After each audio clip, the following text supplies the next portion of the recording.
천년의 유구한 역사, 한민족의 역사상 가장 찬란한 역사를 빛낸 신라.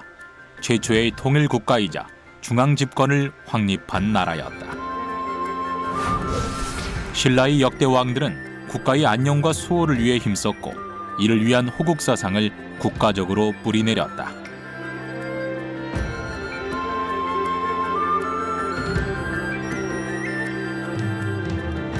불교 수용 이후 확립된 신라의 호국사상. 부처님의 힘을 빌려 밖으론 외세로부터의 침략을 막고 안으론 태평성대를 이뤄낸 그 힘은 무엇이었을까? 신라인의 정신이라고도 불리는 호국사상, 그 역사의 현장 속으로 떠나본다.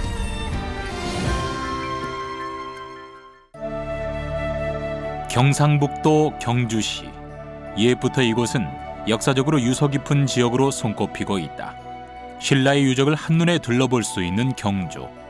그 어떤 곳에서도 이만큼 한 시대의 역사를 오롯이 느낄 수 있는 곳은 없어 그 의미가 클 수밖에 없다. 경주시에서도 남쪽에 위치한 남산. 이곳은 신라의 정신이 깃든 성지로 알려져 있다. 마치 산 전체가 부처의 세상인 양 조성된 남산은 신라시대 만들어진 유물들이다.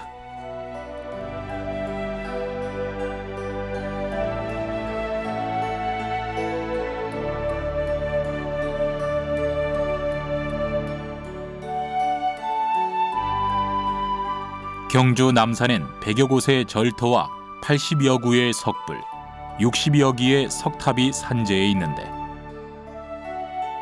이곳만 둘러보아도 부처님에 대한 신라인들의 깊은 신앙을 생생히 느낄 수 있다.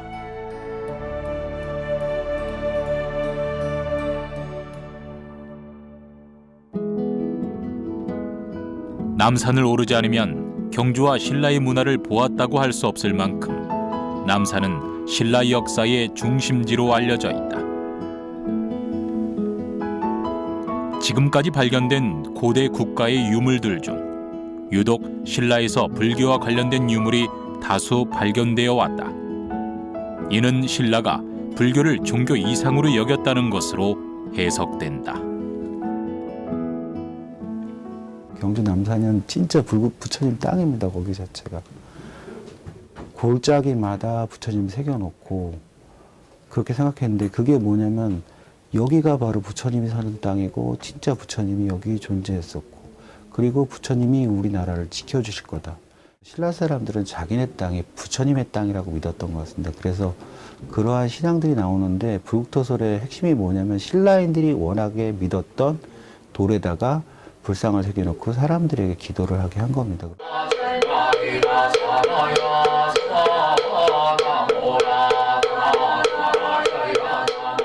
쉼없는 침략과 정복 전쟁에 지친 신라인들. 그들이 부처님께 온 힘을 다해 바라고 빌었던 것은 나라의 평화였다.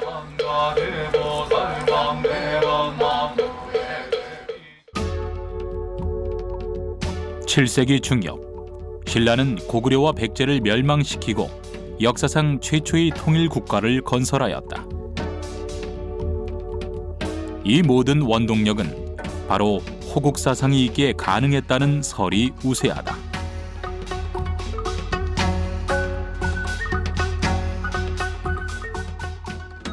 신라가 한반도를 통일하고 삼국의 백성을 통합하는 것은 한국 고대사의 한 획을 그은 사건이다. 그 당시 고구려 동북지방에 발해가 건국되고 요동지방은 당나라에 점령되었지만 통일신라는 삼국의 문화에 의해 융합 발전되었다. 서로 같은 민족이었지만 고대 국가가 형성된 이래 오랫동안 분리 대립했었기에 문화적으로나 언어적으로나 서로 다른 특색을 지니게 되었다. 하지만 신라는 삼국 통일 이후 각국의 문화를 인정하고 우수한 기술과 문화를 적극 장려하는 데 주력했다. 이러한 정책은 통일 신라만의 찬란한 문화를 꽃피울 수 있는 밑바탕이 되었다. 신라의 호국사상은 고구려나 백제처럼 강력한 왕권을 가지지 못했고 또 가장 늦게 만들어진 나라였기 때문에 아마 백성들이 나라를 이렇게 부흥시키겠다는 그런 의지가 굉장히 강했던 부분이고, 그것이 대부분 이제 불교의 교리를 통해서 이루어집니다. 그리고 특히 삼국 통일 전후에서 호국 사상의 변화가 있습니다. 삼국 통일 전에는 국가의 부국 강병을 위한 호국 정치겠다라면은 통일 이후에는 삼국의 연합적인 안정적인 그 토대를 마련하기 위한 호국 정신으로 바뀌게 됩니다.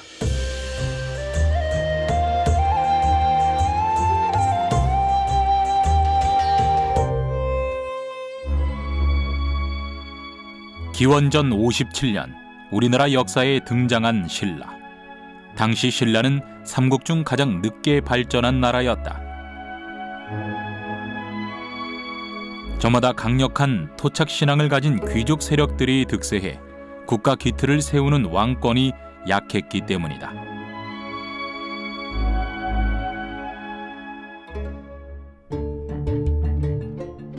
그러던 중 신라 23대 왕인 버풍왕이 나라의 국교를 불교로 공인하고 왕권 강화를 도모했다. 당시 불교는 당나라 고구려 백제가 이미 받아들여 번성했던 시기로 외교적인 수단으로서도 불교는 중요했다. 고구려는 372년 중국의 승려 순도가, 백제는 384년 승려 마리난타가, 신라는 그보다 150여 년 늦은 528년에 불교를 도입했다.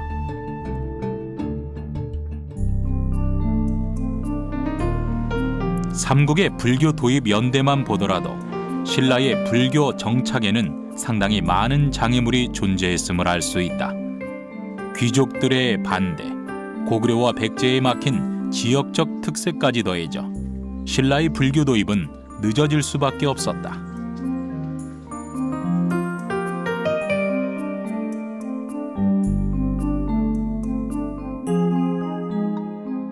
불교를 도입한 버풍왕 이전에도 고구려나 당나라 승려들을 통해 불교를 전파하고자 하는 시도는 수차례 있었다. 하지만 귀족들의 반발로 번번이 좌절되기 일쑤였다. 아직 신라에 대한 토착 신앙들을 연구된 바는 잘 없습니다. 근데 이제 우리가 삼국사학이나 삼국유사를 보게 되면은 이렇게 서출지 같은 설화, 서출지에서 분명히 불교가 공인되기 전에, 버풍왕 때 공인되는데 그 이전 21대 소주왕 때부터 궁궐 안에 승려가 있었다라는 그런 기록들이 나오기 때문에 아마 그런 어떤 토착 세력과 아마 알력 때문에 아마 거기에 승려가 죽게 되는 그런 설화들이 나오죠. 그걸 보게 되면은 이제 신라의 토착 세력이 굉장히 강했다라고 할 수 있습니다. 당시 버풍왕은 불교를 통해 귀족 세력의 통합과 왕권 확립, 그리고 국가 신념 통일이라는 세 가지 목적을 이루고자 했다. 하지만 귀족들의 저항과 부침은 점점 더 거세져 갔는데, 이때 모든 것을 단숨에 잠식시킨 사건이 있었다. 바로 이차돈의 순교.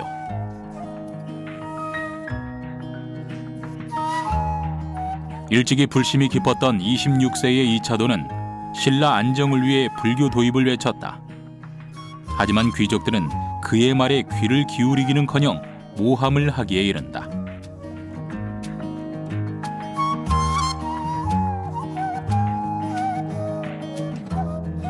사형에 처해진 이차돈은 자신의 죽음을 통해 부처님의 신령이 나타날 것이라 예언했고, 사형 집행 직후 그의 목에서 뿜어진 젖줄을 보고 모두가 불교를 인정할 수밖에 없었다.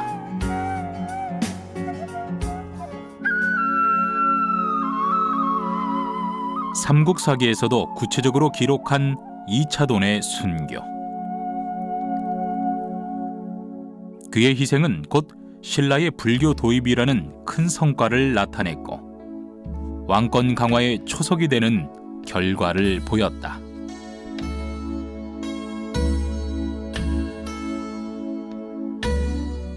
젊은 청년의 순결한 희생.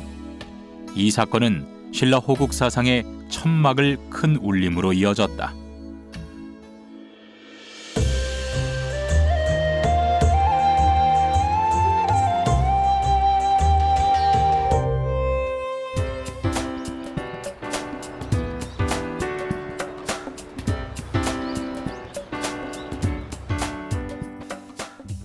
신라 호국 사상의 중요성은 일찍이 역사학계에서도 높은 관심을 가지고 연구가 이루어지고 있다. 동국대학교 한종호 교수는 신라 호국 사상과 관련하여 학생들과 특별한 탐사에 나서기로 했다. 경주 일대만 둘러보아도 신라 호국 사상과 관련된 유적지를 대부분 둘러볼 수 있다. 환경의 중심입니다. 호국이라는 개념은 어느 나라에든 다 존재하는 것이라서 그 시작이라는 거는 당연히 뭐 국가 체제가 완성된 이후에는 당연히 어느 나라든 호국이라는 것이 있는 건데요. 크게 봤을 때 신라의 호국 사상을 놓고 봤을 때는 삼국시대, 그러니까 통일 이전의 호국과 통일 이후의 호국은 약간의 이제 차별성을 두고 접근할 수 있지 않을까라는 생각이 듭니다. 신라 호국 사상을 논하기 위해 제일 먼저 만나보아야 할 곳은 흑륜사다. 흑륜사로 되어 있는데 원래 하늘에서 이제 꽃비가 내리지. 그리고 흔들리는 모습이 나오고 그 옆에 이차돈의 머리가 떨어져 있는 모습이 나와요. 지금 금강산이라고 하는 지금 그냥 돌처럼 보이지. 법흥왕의 불교 공인 시기인 544년에 신라 최초로 세워진 사찰이다. 이 사찰은 신라 불교의 시작을 상징하는 곳이기도 하다. 보이고 어떤 자세를 취하고 있는지 요거는 보이지. 옷주름이 흘러내려서 요 무릎 부분을 지나쳐서 이렇게 밑으로 떨어지고 왼손. 사찰 곳곳에 신라 시대의 흔적이 고스란히 남아있는 흑륜사. 이곳은 불교가 나라의 부흥과 수호를 이뤄내는 상징으로서 건축되었다. 게다가 불교 유입에 결정적인 역할을 한 이차돈이 책임을 지고 설립한 곳이자 그의 순교 후 불교 설법이 시작된 곳이기도 하다. 그만큼 흑륜사는 신라의 호국 사상을 이해할 때 가장 먼저 찾아야 하는 사찰이다.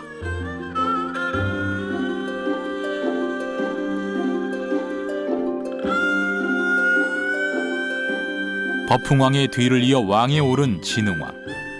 그는 호국 사상에 더 큰 힘을 쏟아내기 시작했다. 법흥왕이 신라의 불교 도입과 기틀을 마련했다면 진흥왕은 호국 사상의 발전기를 다진 왕이라 할 수 있다. 진흥왕은 고구려 침략 때 귀화한 승려 해량을 승통으로 삼고 불교 국교화에 착수했다. 흑륜사가 완성되자 본격적으로 승리 출가를 허용하면서 완성된 불교 국가로서 모습을 갖추기 시작했다. 고구려 말기가 되면은 고구려 도교가 득세라면서 고구려 승려들이 피신을 하게 됩니다.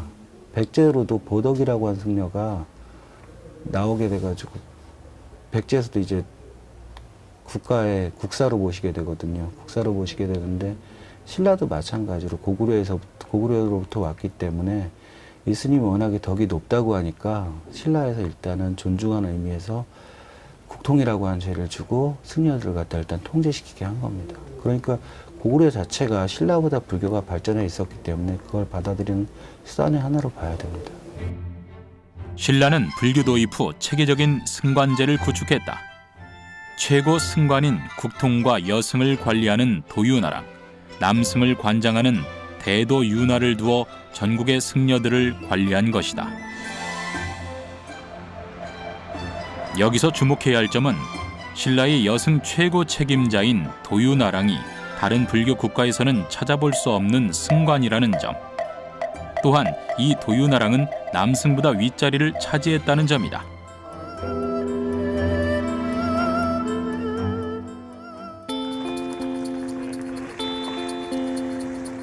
진흥왕은 승관제를 확립한 후 나라를 수호하기 위한 사찰 건립에 총력을 다했다.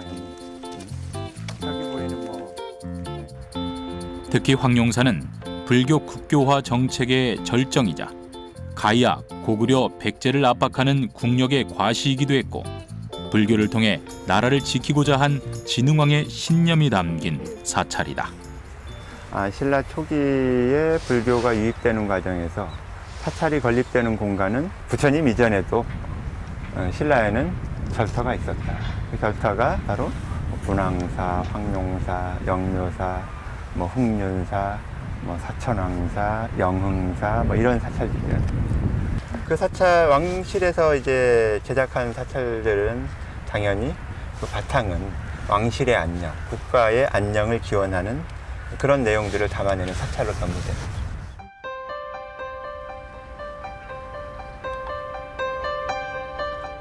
황룡사는 그 태초부터 신령스러움이 가득한 사찰이었다. 이것은 고구려 출신 승려인 아도의 어머니가 부처님 이전에 절터가 있었던 곳으로 지목한 곳이기도 하다.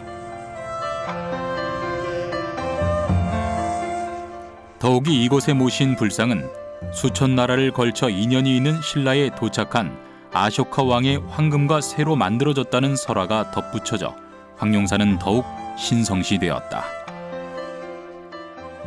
황룡사는 완공되는 데까지 소요된 시간이 거의 한 100년 가까이 시간을 두고 완성된 사찰입니다.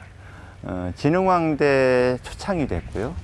그리고 이제 선덕여왕 때에 와서 우리나라 신라의 호국 사상을 대표하는 황룡사 구축 목탑이 만들어졌고, 그리고 이제 경덕왕 때는 지금 현재 남아있는 에밀레종이라고 하는 성덕대왕 신종보다 더 큰 종이 완성되는 시기까지를 통합해 보면 굉장히 오랜 시간을 두고 차근차근 이제 완성된 사찰이라고 볼 수 있습니다.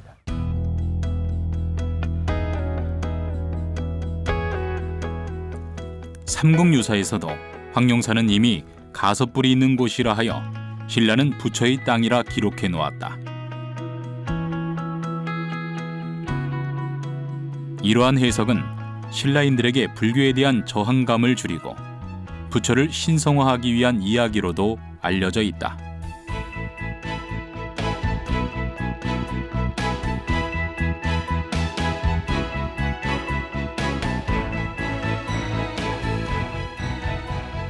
본래 황룡사터는 진흥왕이 궁궐을 짓고자 한 터였는데 행차시 황룡이 나타나자 왕궁 대신 사찰을 지으라 명했다 전해진다.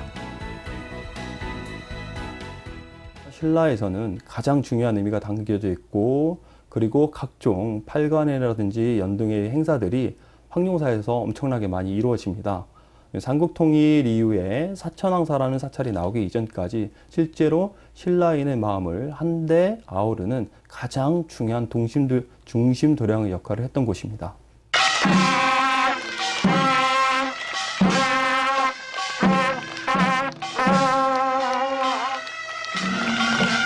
황룡사가 건립된 후 진흥왕은 본격적으로 나라의 안녕을 빌기 위한 국가적 불교 행사를 추진하기 시작했다.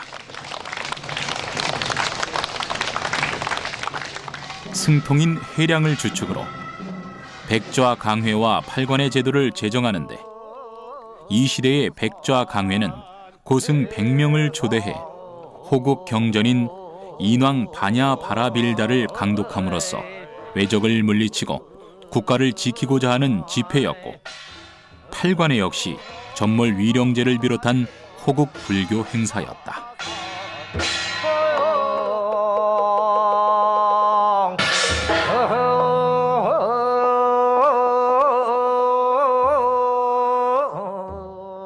신라 사람들이 불교를 도입하고 나서 인왕경을 갖다가 수지독성, 즉 읊고 가지게 되면은 국가가 건강해진다라고 믿었던 것 같습니다. 그래서 인왕호국 바라밀경을 갖다가 신라 사람들이 좋아했고요. 그러한 것들이 뭐에 나타나면 탑에도 나타나게 됩니다. 인왕호국경 자체가 그럼 100개의 탑을 세우면은 그 나라가 평안해진다라고 하거든요. 그게 인왕경에 나오는 신라 사상 중에 하나고요. 그래서 신라 사람들이 이러한 것들을 갖다 좋아해서 인왕경도 역시 백호작업회 같은 데 같이 동원을 하기도 했었습니다. 황룡사를 세우던 시기에 신라는 백제와 동맹을 하여 고구려로부터 한강 유역을 획득했다. 그 후 백제를 배신하고 공격을 받게 되는데 이때 백제 성왕을 전사시키고 군사 3만을 몰살하는 등 큰 타격을 입히게 된다. 뒤이어 신라는 인접해 있던 가야를 완전히 정복하여 복속시키기에 이른다.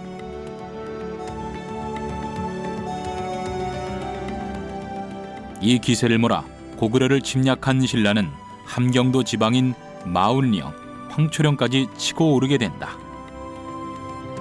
진흥왕 순수비에 적힌 비문을 보면 왕의 순행 때 동반한 승려들의 이름이 신하들의 맨 앞에 위치한 것만 보더라도 당시 불교의 호국적 성격을 짐작할 수 있다. 훅륜사와 황룡사 창건 이후 신라는 삼국의 작은 나라에서 초강국으로 급성장하게 된다. 이 모든 성과는 곧 부처님의 은덕이라 여겨졌다.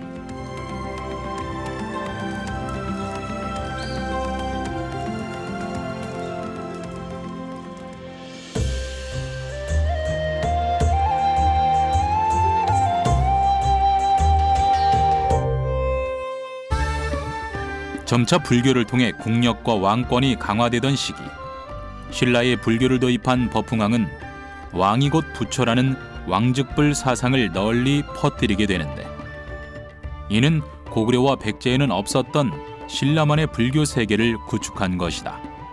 또한 버풍왕은 신라 최초로 권원 연호를 사용해 강력한 왕권 국가임을 공표했다. 버풍왕이 즉위한 이후에 신라의 국가 체제가 정비됐다라는 이야기를 많이 하는데, 그 대표적인 업적이라는 것은 바로 율령반포를 예를 들 수 있고, 그리고 또 하나는 자주국가로서의 어떤 정통성을 부여하기 위해서 연호를 새로 제정합니다. 기존의 연호는 중국의 연호를 거의 받아들여서 사용을 해왔는데, 신라에서 건흥이라는 최초의 그 연호를 사용한 왕도 버풍왕입니다. 버풍왕과 그 뒤를 이은 진흥왕은 왕위를 내려놓은 만년에 훅륜사로 출가를 한다. 이는 남은 여생을 부처님께 헌신하여 신라의 안위를 지키겠다는 의미이기도 하다.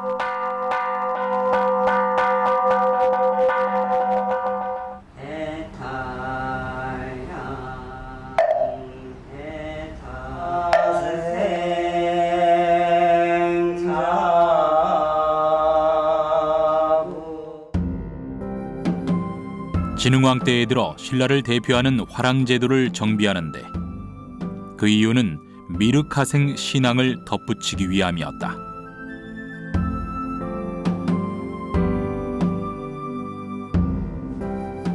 미륵하생 신앙은 신라 왕이 이 땅에 내려온 미륵이고, 신라는 미륵이 거주하는 곳이라 선언한다. 신라의 청소년들을 모아 미륵을 추종하는 화랑 조직을 만들고 왕과 신라를 지키는 전위 조직으로서 활동하도록 했다. 또한 진골 출신의 승려들을 대거 배출하여 상위 계층 중심의 호국 사상을 운영해 나갔다.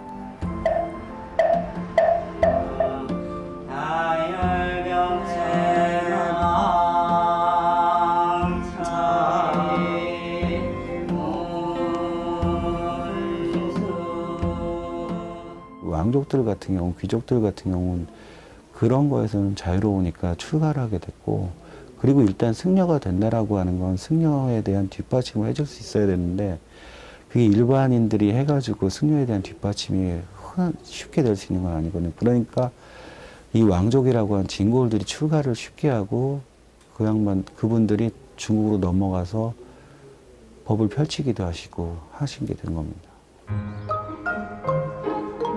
진흥왕 이후 신라 역사상 가장 오랫동안 왕을 역임한 진평왕은 중국과의 외교 관계를 돈독히 하여 선진 불교를 배울 수 있는 기회를 대폭 늘리게 된다. 특히 이 당시에는 고구려와 백제를 공격적으로 압박해 신라의 위상을 높이는 시기이기도 했다.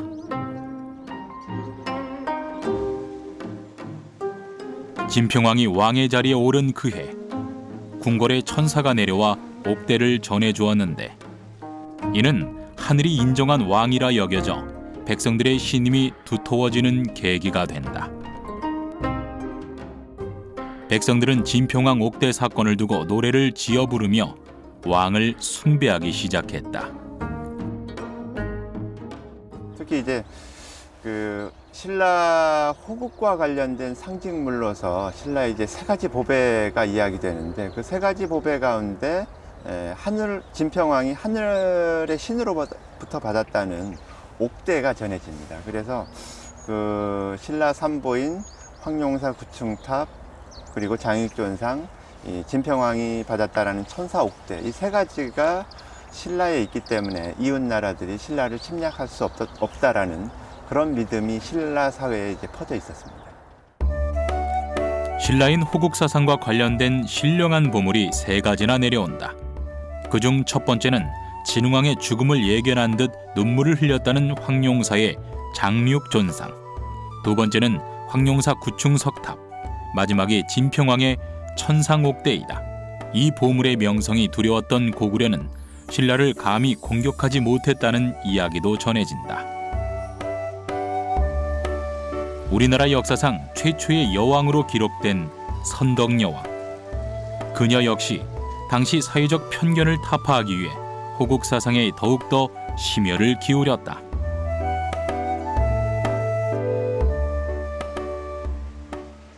조선시대 기록에 보면 이제 선덕여왕은 호국 사찰 건립에 총력을 다하는데 그중 분황사는 선덕여왕 등극에 맞춰 부처가 여왕을 호위한다는 의미로 지어졌다. 사찰 가운데 가장 대표적으로 이제 꼽을 수 있는 게 지금 석탑인데 이 석탑은 과거에는 백제의 미륵사탑이 가장 오래된 탑이고 아마 뭐 그 다음에 이 분황사가 634년에 창건이 되니까 여기에 이제 아마 두 번째 미륵사탑에서 탑지가 발견되는데 그 미륵사탑이 만들어진 구체적인 연대가 나와요.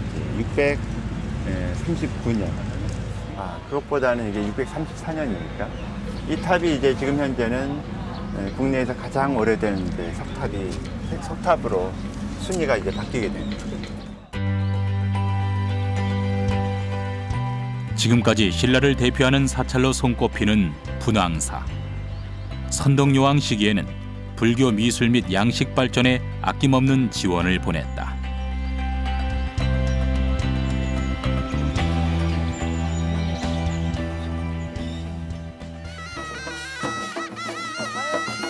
선덕여왕 때는 각종 사찰 건축과 석탑, 불상과 같은 상징들이 전 국토에 집중적으로 세워지는 시기였다. 이 당시엔 적국이었던 백제의 석공의 장인들도 초빙하여 국가적인 석탑을 건축하기도 했다. 또한 호국 사상의 대표적인 승려 자장은 황룡사 구층 석탑을 세워 이곳이 부처의 세상임을 공표했다.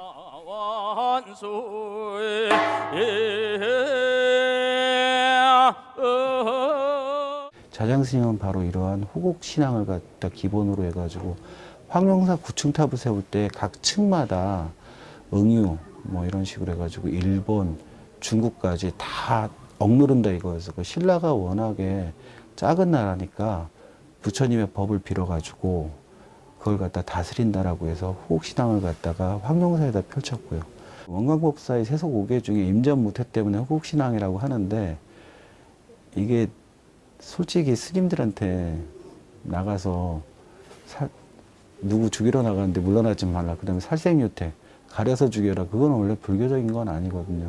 근데 그 정도로 신라 사람들은 자기 나라를 지키기 위해서 불교를 갖다가 동원해서 거기에 사상적인 체계를 만들어 나간 것 같습니다. 그리고 최초의 조각승이라 알려진 양지도 선덕여왕 때에 등장한다.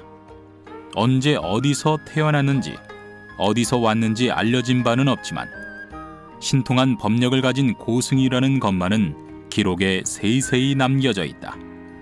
그의 작품들은 신라 불교 미술의 수준을 한층 높여주는 신기에 가까운 기법으로 가득했다.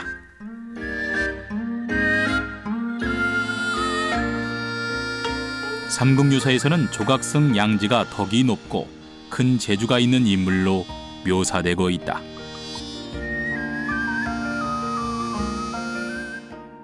양지 같은 경우에는 선덕여왕 때 호련이 나타났다. 이런 기록이 있어요. 그러니까 실제로 이 사람이 어디에서 왔는지 부모가 누구고 고향이 어디고 이런 것에 대해서는 기록에 전혀 남아있지가 않습니다. 이 양지를 중요하게 여기는 이유는 뭐냐 하면 과거의 신라 문화에서는 전혀 볼 수 없었던 석조와 소조 문화들이 이때부터 나타나기 때문에 양지를 중요하게 보는 것입니다.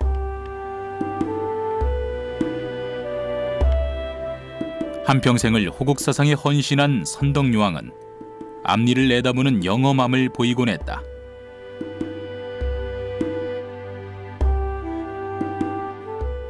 당나라에서 보낸 족자 속 꽃그림을 보고 향기 없는 꽃임을 마친 일과 연못에서 개구리가 우는 것을 보고 매복한 백제군을 알아본 것, 마지막으론 자신의 죽을 날을 미리 예언한 것이다. 이것을 이름하여 직위삼사라 칭하고 있다.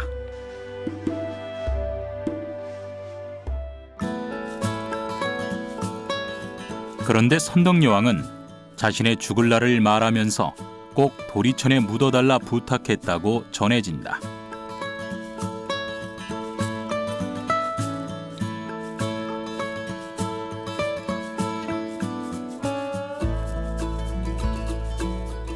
불교에 따르면 도리천은 우주 중심에 있는 수미산의 꼭대기를 뜻한다. 당황한 신하들은 선덕여왕에게 이 땅의 도리천은 어디인지 묻기 시작하는데 여왕은 남산 중턱이라 대답했다. 죽어서도 부처님께 안기고픈 선덕여왕의 마음이 담겨 있는 일화이다. 신라에는 부처가 등장하기 이전부터 이곳에 7개의 절이 있었다는 칠처가람설이 전해 내려왔다. 그만큼 신라는 부처의 보호하에 있었고 또한 불국토임을 강하게 피력하고자 하는 의지가 높았다. 신라가 불교가 공인이 527년에 법흥왕 때 이루어졌는데요. 그 이전에 이미 불교의 성지들이, 불교의 어떤 가장 중요한 위치들이 7곳이 있었다라는 어떤 이야기입니다. 그 7곳에 불교 공인 이후에 다시 신라의 대표적인 사찰이 들어선다라는 내용이고, 대표적으로 신라 청경림에는 신라 최초의 사찰인 흥륜사가 들어서고요. 그 다음에 용궁 북쪽에는 분황사, 용궁 남쪽에는 항룡사가, 그리고 신유림에는 사천왕사 등이 들어선다는 내용입니다. 이러한 이야기들은 신라의 어떤 불교 국가로서 나아가기 위한 어떤 당위성을 내세우기 위해서 만들어진 내용들이라고 생각하시면 될 것 같습니다.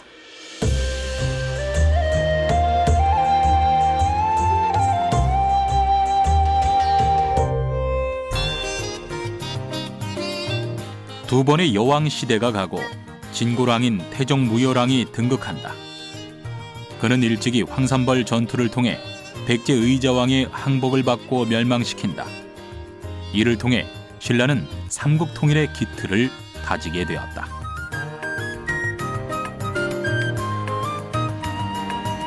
그 뒤로 삼국통일을 이룬 문무왕의 등극.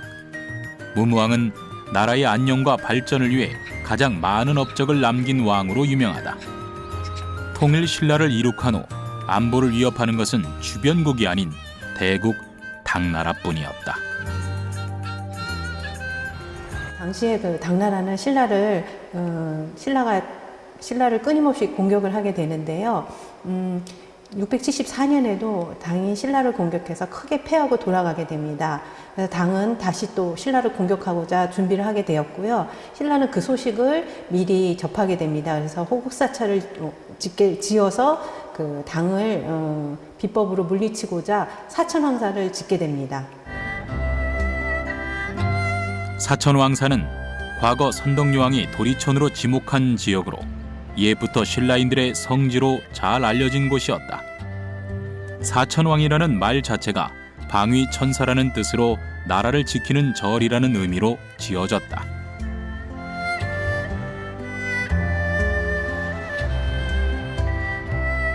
사천왕사에선 당나라의 위협을 막기 위해 고승이 기도로 지었다는 신화적 이야기와 문두루 비법을 행해 신라를 공격하러 오던 당나라 군사가 바다에 빠져 죽었다는 이야기가 전해진다. 사천왕사는 이게 문두루라고 하는 비법을 행한 거거든요. 이게 뭐냐면 신라가 통일전쟁을 거치고 나서 당나라하고 마지막에 관계가 어그러지게 됩니다. 명랑이라고 한 스님한테 부탁을 하게 됩니다. 그러니까 명랑 스님이 알았다. 내가 문두루 비법이라고 하는 비법을 써가지고 저 당나라의 배들을 다 수장시켜주마라고 약속을 하신 겁니다. 그러니까 명랑 스님이 얘기를 하니까 신라 왕실은 지금은 저를 지울 수가 없는데 그랬더니 포장, 즉 천으로 된 천을 갖다 사방으로 둘러주면 내가 그때 그림을 그려가지고 기도를 할 테니까 나중에 저를 쳐다고 해가지고 만들어진 사찰이 사천왕사입니다. 통일 신라를 구축한 이후 신라는 백제 출신의 장인들을 초빙해 사천왕사를 건축했다. 사찰 규모는 물론 석불 석탑까지 지금까지 신라에선 볼 수 없었던 발전 기법을 선보였다. 특히 선덕 여왕 때부터 활동한 양지 스님은 신라 호국 사상을 뒷받침하는 작품들을 쏟아냈는데 특히 노규신 장벽전은 불교 역사의 중요한 작품으로 여겨지고 있다. 국력 신장과 함께 신라는 호국 사상의 중요성을 더욱 부각하는 데 큰 힘을 쏟기 시작했다.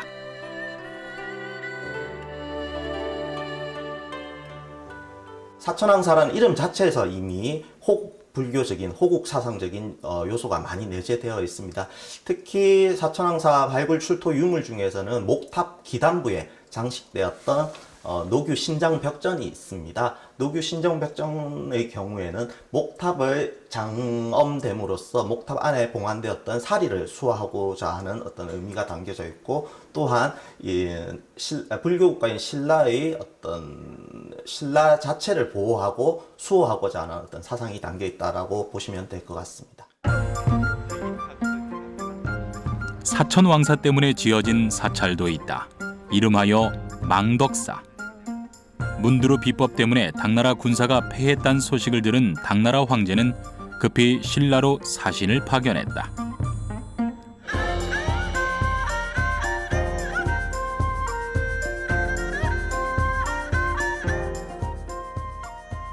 문무왕은 황급히 사천왕사는 당나라를 위해 지은 사찰이라 둘러대며 망덕사를 보여주어 성황을 모면하고자 했다. 실제 악봉기라는 인물이 신라로 온다라는 정보를 입수하고는 지금 사천왕사를 가리기 위해서 이곳에 급하게 이제 망덕사라는 사찰을 세웠다라고 하는데, 실제 악봉기가 이 사찰에 와서 봤을 때는 이것은 당나라의 왕실의 안녕을 기원하기 위해 건립된 사찰이 아니다라는 걸 이제 간파하게 되고, 그 과정에서 신라에서는 악봉기에게 금을 주면서 회유를 해서 그 사실을 은폐했다라는 내용 이야기가 삼국유사에 전합니다.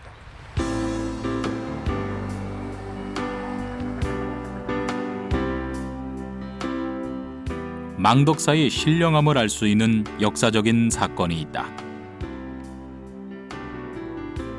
경덕왕 14년 당에서 안록산에 난이 일어났을 때 망덕사의 두 탑이 흔들렸는데 당나라의 정세가 위험해지자 망덕사에서 예시를 한 것이라고도 알려졌다.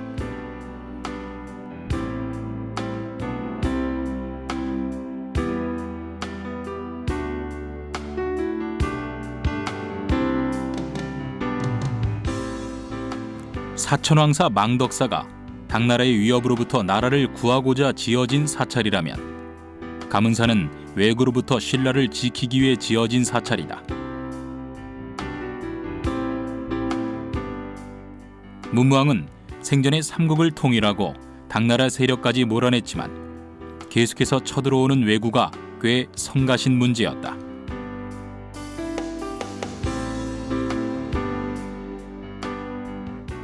이에 문무왕은 부처의 힘을 빌어 왜구를 막겠다는 일념으로 바닷가에 절을 지었다.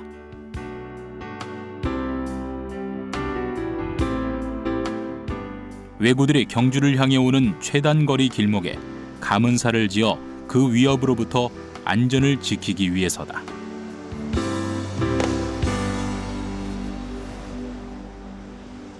지리적으로 봤을 때 동해 바다에서 진입할 수 있는, 수도 서라벌로 진입할 수 있는 최단 루트 선상에 위치하고 있기 때문에요. 전초기지적인 역할을 수행을 했을 것으로 보여지고요. 그리고 이제 설화적인 내용을 바탕으로 동해바다에서 호국용이 된 문무왕이 금당 밑에 서려 있다라는 이런 이야기들도 전해지고 있고요. 그리고 무엇보다 가문사지는 문무왕이 기본적으로 왜구를 무찌르기 위해서 이곳에 왜구를 무찌르기 위해서 잠들어 있다라는 좀 상징적 의미가 강한 것 같습니다. 서기 681년 서거한 문무왕은 죽어서도 나라를 지키겠다는 마음으로 자신을 화장해 바닷가에 수장하라는 명을 내린다. 용으로 다시 태어나 왜구의 침입을 막고 신라를 지키겠다는 강한 신념이 담긴 메시지였다. 신라 역사상 최초로 인도식 장례를 치른 문무왕. 그는 신라에 더 이상 전쟁의 참상을 들이우지 않도록 죽어서도 수호신이 되고자 했던 진정한 왕이었다. 먼저 이제 죽은 후에 용이 되어서 나라를 수호하겠다는 그런 의지를 표방하시고 돌아가시고, 그리고 이제 실제 화장한 유해를 바다에다 이제 묻는 그런 것까지도 이제 가시적으로 보여주는데, 그런 것들이 당시 신라인들에게는 굉장히 깊은 인상을 남겼을 것이라고 생각이 됩니다.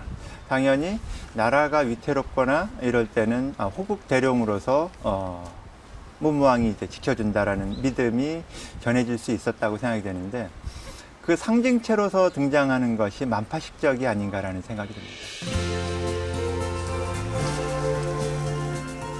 문무대왕릉을 가장 높은 곳에서 바라볼 수 있다는 이견대. 저 밑에 이곳엔 문무왕과 김유신이 보낸 대나무로 만든 만파식적 설화가 내려온다.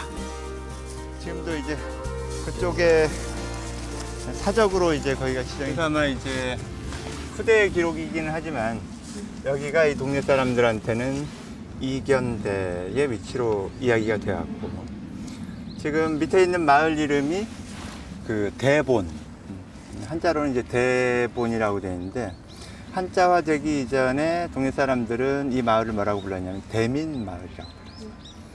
대mit이라는 뜻이 한자로 바뀌면 대본이 되는 거지.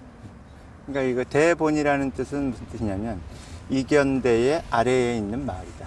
그래서 대민 마을 이렇게 불렀죠. 만파식적은 대나무 피리로 불면 적은 물러가고 병은 낫고 파도는 잠잠해진다는 설화다. 왜구로부터 철벽 방어를 하고자 했던 문무왕과 이견대의 만파식적 설화는 신라인들에게 큰 신앙이자 국가 안보의 상징이기도 했다.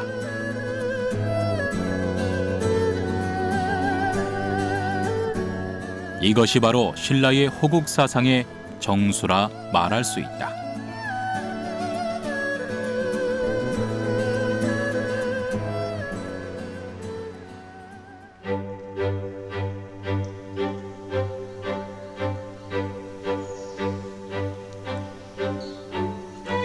신라는 사찰을 짓는 것뿐 아니라 탑 안에 불경을 넣어 호국 사상을 빌기도 했다.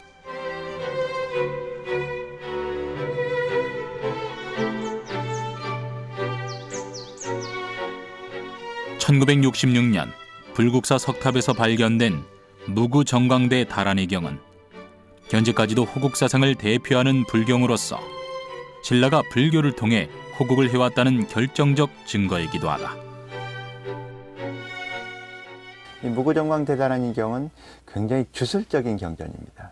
그래서 그 내용과 관련해서 보면 사람이 이제 수명 연장이라든지 재난을 방지한다든지 또 나라를 수호한다든지 이런 것과 관련해서 어떤 의식을 해야 되는가라는 내용을 담고 있는데, 그 의식의 내용 중에 가장 대표적인 게 진흙으로 99개 또는 77개의 작은 탑을 만들고 그 탑마다 진원이라고 하는 주문을 말아 넣어서 탑 안에다 봉헌되면 그 원하는 바가 모두 이루어진다라는 내용을 담고 있습니다. 신라의 정신으로 상징되는 호국 사상. 건국 초기 왕권을 확립하고 주변국의 위협을 벗어나기 위한 정치적 요소로 시작되었지만 어느덧 신라를 지키는 정신적 울타리로 자리매김하였다.